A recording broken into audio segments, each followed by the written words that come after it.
این گپی ما بعضا این بلوگرای گشنه را داخل داره. شردیل 54 روز در کجا بودی؟ نشوا اپای فرانوز ممکن باز که مفیزی را. این همه برنامه را اگر تا آخرش تماشا نکنی هیچی را نمیفهمی. سلام علیکم مخلصای مهربان، سلام علیکم دوستای بینویت قدردان. موضوع را یک چی سر میکنم برادرای عزیزی ما. با دقت پیش بیاره نگاه کنین. 54 روز پیش در کانال شردیل افیسال چترولت کبر اومد. در این بعد 54 روز یکم چی دیگه شردیل جان در کانال نپرتو خیرتی مباینده برادرها یک تیونه خوندگی بودن همکاس بوی ما دوستای ما همیره ستارشانشا پرتافتم در کانال 54 روز تماما یکم چی دیگه شردیل نپرتافت. شردیل جان السلام علیکم. علیکم سلام آقا جان. شردیل جان 54 روز در کجا بوده؟ 54 روز آقا جان ما در همینجا بودیم، در همینجا بودیم 54 روز. ای سببه که کم تر میوز چتولت کرا ما با ایرانو بسیارتر میزنیم. همه ایرانو رو گفتن کم تر روز قینترش دیگه با همون خاطر اگه ما نمیخوام برای مخلصای خیلی اگون خیلی پروست تک چتولت کنیم اگون دیرم شانه که مخلصا کیش کنن برای هم چتولت. فهمو چتولت که نیکم یک جویا وعده کرده بودیم که هم برنامه میکنیم هم سرودی نو پیشنهاد میکنیم. بله. پس 54 روز قریب 2 ماه چرا اینقدر خاموشی بود؟ نصیب باشه که اپا جان برنامه را سرش میکنیم اون یکی سرود نولی کدگی هم پیشکش مخلصاش میکنیم. نصیب باشه سرودی دوستی های.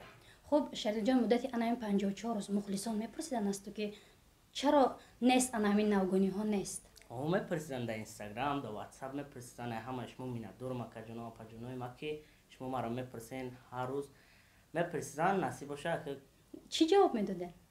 جواب همین بود که هم چیزی گفتم ابرا جواب میدادم. نمیگفتن که ما چتولت کم انتظار هستیم و باز دیگر نوگونی هم باشد اگر پیشنهاد کنه نمیپرسیدن؟ میپرسیدن خیلی که نصیب باشه کلیپای نو ما پیش میکنیم. شردیل جان اگر باید باشد در 54 روز شردیلی که ما میشناسیم مخلصان میشناسن 30 سرود پیشنهاد میکرد. کلیپ ها یک طرف هر روز انا با اذیت کردن سرود بودی. حاضر چی؟ یا کلان شدگی یا که الکای زوزده شدگی هم گفتم مردم الکای میشناسن ما؟ نه اپا جان اخی کلان نشدیم اما هم خیلی هم شردیل بودم اما شردیلمون نکی نصیب باشه که میکنیم. پس چرا در این 54 روز نکردنو؟ در 54 روز که ما فقط همون پیش 54 روز چتولت که میکردیم همون چتولت که گفته میکنیم اکمو نکی سرودای نو کدگیم هستیم دختر شهری کدگیم بسیار سرودای نو دسته تا هستیم و فرزند پدر دیگر سرودای هستیم. نصیب باشه همشه پیشکشی مخلصو میکنیم. میدونی که وقتی که از مخلص دور باشه اگر اون نفر که صنعتکار اگر از مخلص دور باشد مخلص رو از دست میدهد. اگر 54 روز دیگر همین گونه نواگانی نکنی فکر میکنم که مخلصا لکای دور میشن از سایت یوتیوب شما. اگه ما قطعا از مخلصان در واتساپ اینستاگرام می نویسن قطعا همشون جواب میزنم اون چیز میپرسن اما سوالشون در جواب میتم. مقصد هم میپرسن که سرودوی نو ویدیوهای نو کی میشه میگم که نصیب باشه میشه.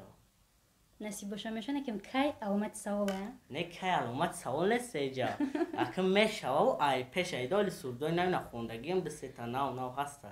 اگه پیشکشی مخلصو کردم. یک زمانی به یادم بود که وقتی که برنامه میشناسونیم دنیای همش بود در یک روز 2-3 برنامه میپرتافتیم. اگه نمیجون یادتون هست اگر باشد در یک روز 2-3 به غرض سرودهای خودت برنامه بود سرودا بود که باور که سامانه نمیجونی سیدلی در همه جا بود. در ماشین هم مشتی یوتیوب رفته بود در تمام چیز.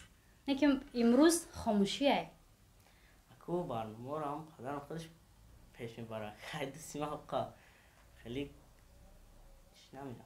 پس اکای نمیجون شما در این موضوع چی گفتنی هستید؟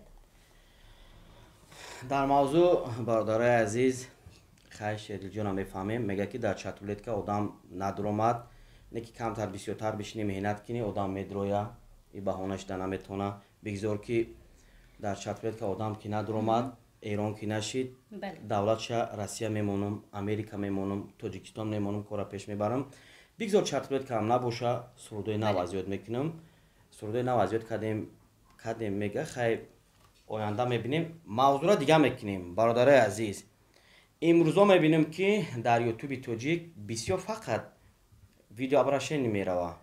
И бародара масалан видеообрашение мекунад, чӣ кор мекунад, намекунад, ягон кас да ма кор надорам.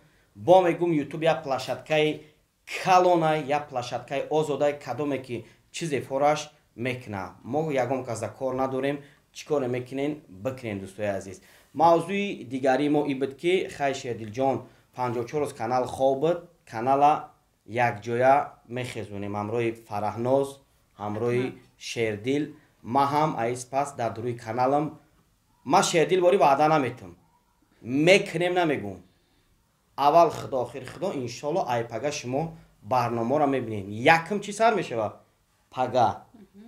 Якм барномаи медунёнӣ сар мешавад. Саршавиша, кушодашавиша мо бо ба Шердил мекунем. Дар барнома бо хубтар ҳама чира шумо мефаҳмед. Дига мавзӯъ, дӯстои азизи ман. 8 март мо план надоштем ки консерт монем. Рости гап то ин амирӯза. Ин амирӯз чандумай? 6 феврал. План консерт набуд. Амирӯз мо консерта нақша мондем.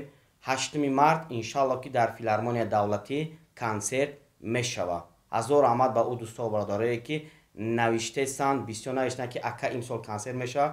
Ай ҳаматон миннатдор, хирсанд. Як чиз дигара ба сами ҳаматон мерасонам, ҳама дӯсту бародаро, апаховаро ки ма шогирдгира бас кардагӣ будам. Ай ҳамин рӯз бо сар кардам. Кадоме ки масалан талант дора, ман инҷа номромам мемонам. Бинависен, бин агар ки овозтон овози худододӣ боша, дастгирӣ мекунем, кор мекунем, барнома мешавад. Чӣ хеле ки пеш барномаи талант дар кӯча доштем, барномаи талант дар кӯча мекунем, барномаи якҷоя мешитем, ҳама каса барои овозхоно ки кира интихоб кунанд, моро дастгирӣ мекунем, пеш кардагӣ бидем, масалан муина интихоб кардан, мо дастгирӣ кардем. Ё дигарша амихели барнома мешавад. Кадоме ки талант дора, фарқ надора, бинависен ватсап мада. Чанд кас зиёда ай 100 кас навиштагӣ буд. Ман ҳамаи шуморо гуфта будам ки ман дигар шогирд намегирам, бо шогирд мегирем, иншолло ки дастгирӣ мекунем. Боя мавзӯи дигар, кадомеда ки реклама дар корай. Фарқ надора чӣ рекламаи, границай, софсавдоай, дига рекламаое ки қачон ҳамаро ҳамкориро бас кардагӣ будем, метонен номрои ма дар муроҷиат кунен, маслиҳат мекунем. Бая пули муайян иншалло ки дар барномаву дар дига чизо ҳаматона реклама мекунем. Худо хоҳад, канала фуромӯш накунен дастгирӣ кардана канали Шердил офисал. Дӯстои азиз, ай ҳама хоҳиш мекунем ки як канали дига мо кушодем. Номуш пешравиай. Инҷа даврачаша мемонам. Ҳама каса хоҳиш мекунем бидроен, дастгирӣ кунен, подписатсия кунен. Иҷадам видеои наву тару тоза ай ҷониби ма иншалло ки мебурад. Ҳазор раҳмат барои дастгиритон. Худованд нигаҳбонтон. Барномаро аки интизор бошем.